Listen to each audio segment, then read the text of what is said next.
Boa noite, me chamo Loane Maria, sou estudante do curso de Nutrição, terceiro período, e estarei comentando um pouco sobre a doença de Chagas, certo?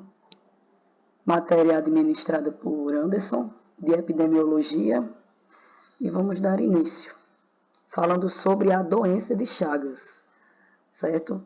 A doença de Chagas, ou tripanossoma americana, é uma infecção parasitária ou antropozoonose causada pelo protozoário flagelado Trypanosoma cruzi e transmitida pelo triatomínio, popularmente conhecido como bicho barbeiro, o barbeiro.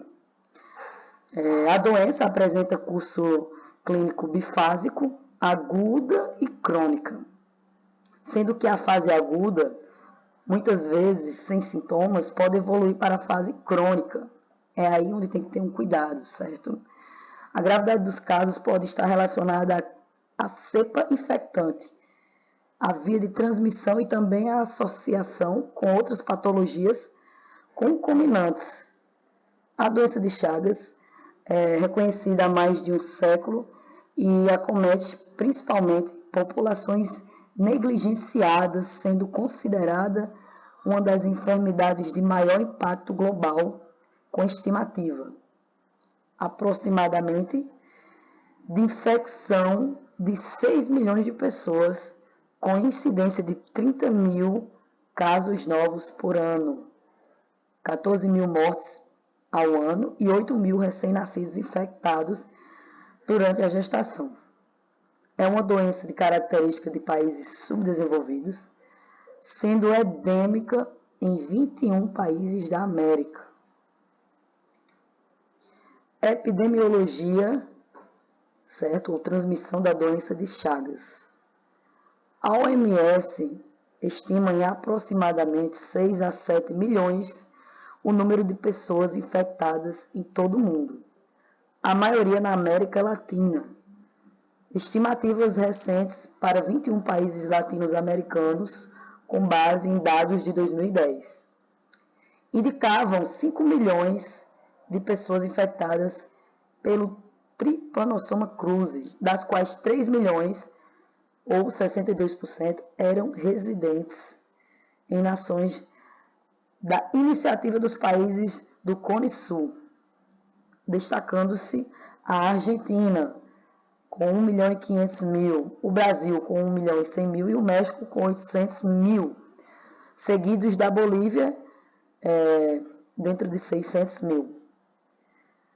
Da centena de espécies de triatomíneos, potencialmente vetores do Trypanosoma cruzi, apenas alguns têm capacidade de boa adaptação à vivenda humana, com estreito contato com pessoas e mamíferos domésticos, reservatórios comuns da infecção, certo? A espécie mais importante na transmissão no Brasil, a Triatoma infestans, encontra-se sob controle após certificação recebida em todo o território nacional em junho de 2006. Fisiopatologia. Formas de transmissão. O ciclo se inicia quando o indivíduo contaminado, por contato de dejeções do inseto infectado, certo? No caso as fezes, contendo tripomastigotas metacíclicos, com as mucosas ou pele do indivíduo, certo?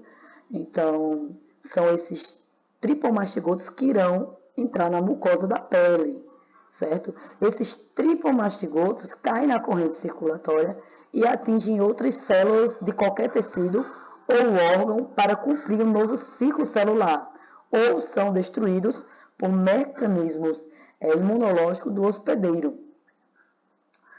Os triatomíneos, vetores, se infectam ao ingerir as formas tripomastigotas presentes na corrente circulatória do hospedeiro vertebrado, ser humano, por exemplo, durante o hematofagismo. No estômago do inseto, ele se transforma em formas arredondadas e epimastigotas. No intestino médio, os epimastigotos se multiplicam por divisão binária simples, sendo, portanto, responsáveis pela manutenção da infecção no vetor. Vamos comentar um pouco sobre o quadro clínico da doença de Chagas. Após período de incubação, que varia dentre 4 a 10 dias, no caso de transmissão vetorial, e de 20 a 40 dias ou mais de contaminação por transfusão de sangue, segue-se uma fase aguda. Esta pode ser sintomática, que são casos clássicos detectados sobretudo em crianças de baixa idade, ou, o que é muito mais comum, assintomático, que ocorre em todas as idades.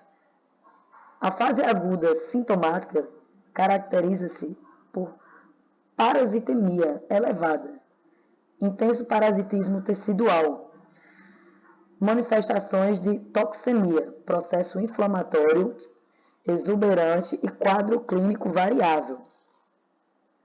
Uma das mais importantes características dessa fase aguda é o sinal de porta de entrada oftalmoganglionar, descrito como sinal de România, que representa a reação do hospedeiro à penetração dos triponossomas nas mucosas oculares.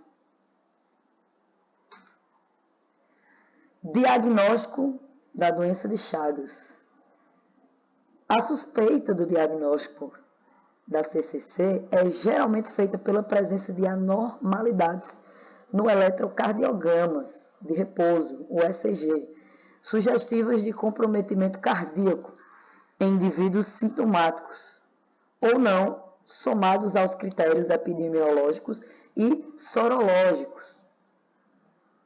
As alterações eletrocardiográficas constituem-se frequentemente o primeiro indicador de surgimento da CCC. Inicialmente, as alterações são caracterizadas por retardos transitórios ou fixos da condução atrioventricular, da condução no ramo direito, alterações da repolarização ventricular e ectópias ventriculares. Nas fases avançadas, cardiomegalia global, muito acentuada em geral, contrasta com graus discretos ou ausência de congestão pulmonar, congestão venosa sistêmica, derrame pleural e pericárdio, frequentemente acompanham os sinais de cardiomegalia.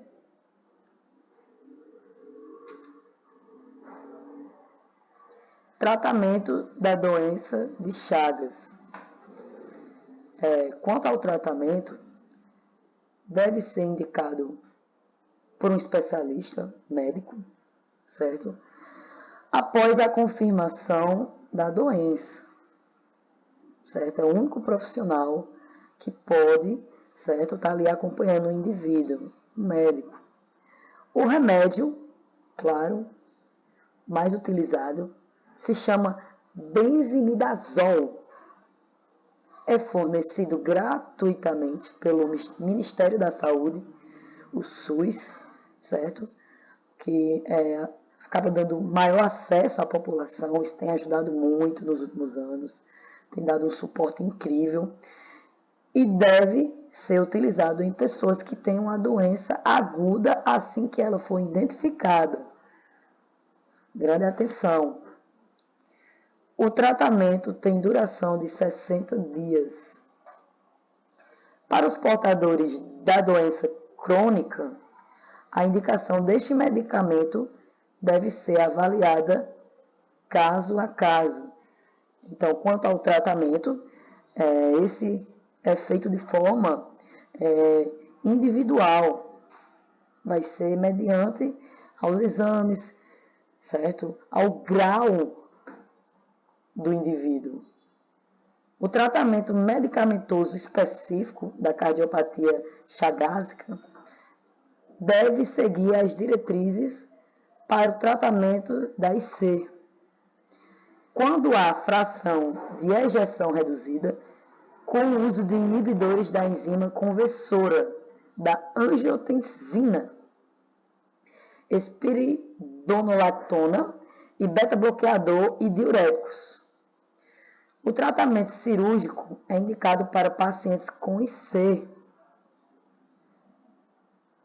congestiva refratária para implante de aparelhos de estimulação ventricular multissítio, transplante cardíaco e terapia celular, células troncos ainda em perspectiva. Qual a profilaxia da doença de Chagas? Uma das formas de prevenção da doença de Chagas é evitar que um inseto, certo? O barbeiro, conforme tenha dito atrás, não consiga formar colônias dentro das residências. Em áreas onde o inseto possa entrar nas casas voando pelas aberturas ou frestas. Pode-se usar mosquiteiros para evitar ou telas metálicas e recomenda-se usar medidas de proteção individual, como repelentes, roupas de mangas longas. Durante a realização de atividades noturnas, caçadas, pesca ou pernoite, em área de mata, certo? Ter um equipamento de segurança, de proteção. Outra medida preventiva é consumir alimentos de origem vegetal, preferentemente pasteurizados, certo? E querendo destacar aqui sobre a doença de Chagas, ela tem uma maior predominância no norte do país, certo? Principalmente ali na região do Amapá, da Amazônia, certo? Que é onde tem a predominância de casas ainda feitas de taipa, certo? Que é onde tem o maior índice de presença do barbeiro, do inseto. A prevenção secundária ocorre já com a infecção instalada dirigida à prevenção da mortalidade precoce, especialmente na fase aguda, e do agravamento da doença, entendendo-se como terciária as ações e estratégias de limitações da incapacidade de reintegração do indivíduo na sociedade. Dias 1993. Grata a atenção, certo? Desde já até o momento. E finalizo aqui também feliz por ter pago essa cadeira incrível com um professor incrível que foi de epidemiologia. Grata. Boa noite. Luan, para aqui!